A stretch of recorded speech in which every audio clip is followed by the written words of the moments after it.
სახალხო დამცველი კახეთის რეგიონში შეხვედრებს განაგრძობს დღეს უჩანანუაშვილი გუბერნატორს ირაკლი შიოლაშვილს და თელავის გამგებელს გივი მეტრეველს შეხვდა. როგორც ტელეკომპანია თანამგზავრს ნანუაშვილმა განუცხადა, შეხვედრა გაცნობითი ხასიათისაა და მის მიზანს მჭიდრო ურთიერთთანამშრომლობა წარმოადგენს. ჩვენი მიზანი არის გავაცნოთ და ვითანამშრომლოთ იმისათვის, რომ რეალურად ნაყოფიერი იყოს ჩვენი თანამშრომლობა.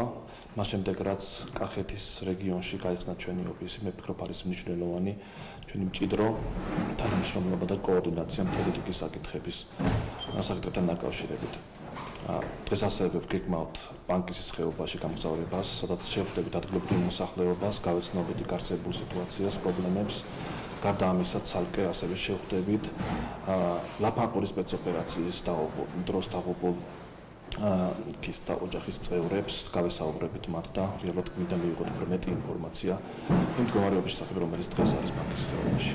სახალხო დამცველის ოფისის გახსნა თელავში მისასალმებელია. დღეს კიდევ ერთხელ ხვდებით ერთმანეთს, რადგან მოვისმინოთ ერთმანეთსგან მიმდინარე საკითხები, მიმდინარე პრობლემები და გუბერნია მზად არის ყველა საკითხზე მაქსიმალური მხარდაჭერა გამოუცხადოს სახალხო დამცველის ოფისს.